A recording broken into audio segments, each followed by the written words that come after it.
You worked on the Lego movie, of course. Yeah. At what point during that process, or was it immediately afterwards, did you say, okay, we're ready to do a Lego Batman movie? I think they were ready to do a Batman movie almost the first weekend that the Lego movie came out, because the Lego movie did well, and we really liked working with Will Arnett. We really liked working with Will Arnett. So, you know, it seemed like just a natural fit to make a movie about Batman. Plus, Batman's got great potential for a second act in a movie. You can kind of, he's got a place to go, that he needs, to let people into his life.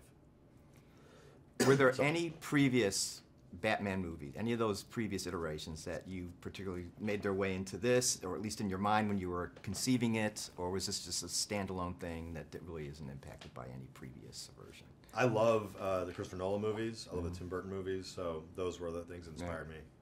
Very good. Chris, what were your principal story challenges and technical challenges? Or are those two intertwined, so it's hard to specify? I wanted to make the movie bigger than the first movie. Like, I really wanted to make it a big world, Gotham City, a big universe.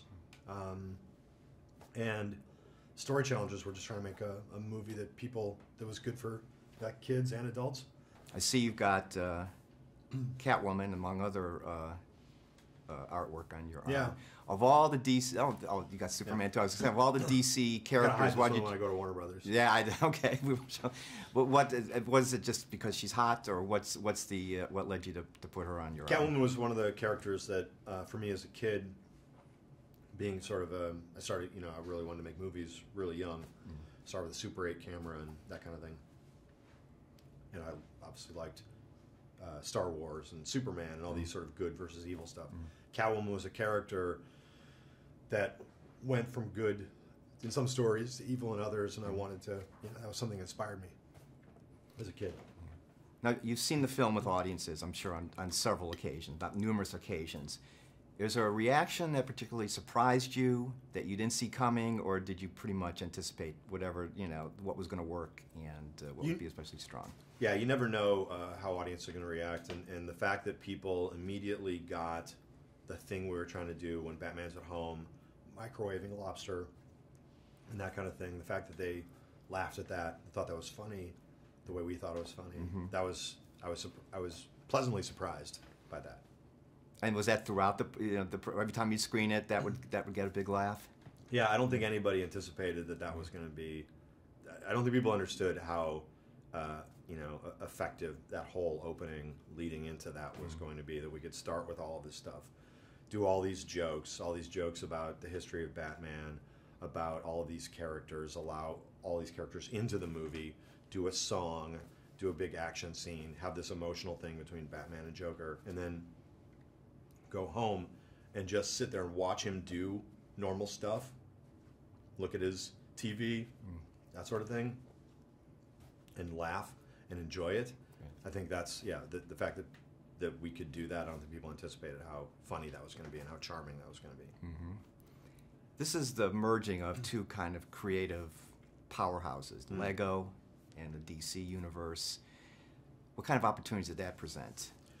The fact that we could, the fact that we could go into the library of DC, to go deep into the rogues gallery of villains, to be able to merge all this kind of storytelling, all these different stories into one movie, the fact that we could bring in the Justice League and all of that stuff, that was amazing. The fact that they let us do all that kind of thing.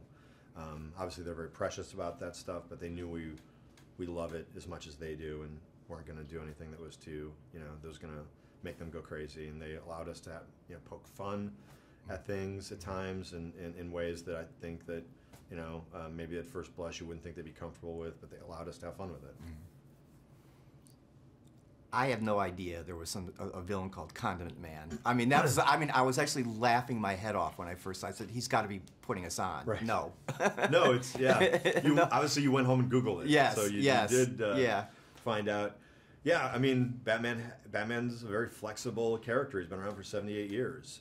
There's a history there, and so there's going to be crazy, they ran out of ideas at some point, I think. Yeah, but I mean, you had to have fun researching all that, like you said, because it's almost endless. Yeah. Yeah.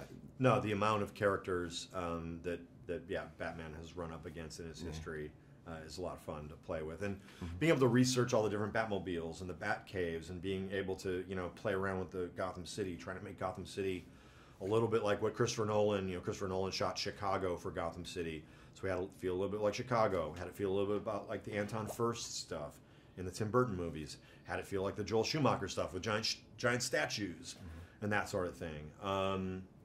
Play with all of the architecture of Arkham Asylum and the orphanage and all of that kind of thing.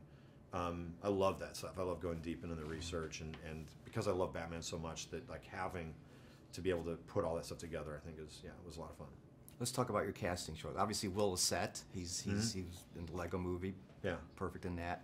What led you to cast Zach as the Joker, and Rosario, of course, as Batgirl? Yeah, I mean, I wanted to cast people that you probably, if this was a live action movie, you could also buy them as a live action person if their personality came through.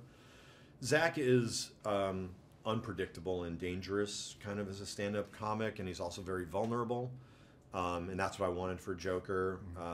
Michael Cera is really positive and indefatigable and charming, and brought a lot of like heart and love to Robin. Rosario is really strong and kind of an activist herself, so as an actor she kind of brings that strength and can be kind of like a tough guy, so I kind of wanted that for her character. So yeah, I mean, and Rafe is amazing and a fantastic actor and really funny and really game to play, and just has a lot of like sincerity and heart, which we really needed for Alfred, because each of these, we had so many characters in this movie that there was there's only so much time you can associate with any of these stories. So I knew that I needed people who could like make it work, like instantly. The sound of their voice, the quality of their voice.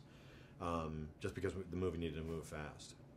I asked you a little bit before about audience reaction. You mentioned the lobster scene, and that always gets a big laugh. But the big picture, when audiences start seeing the movie beginning next week, and what's the one thing you want them to take away from it? I just want people to have fun. I want people to go and see a 90-minute movie where they get, they have a lot of laughs, they have fun, they have a lot of joy watching the movie.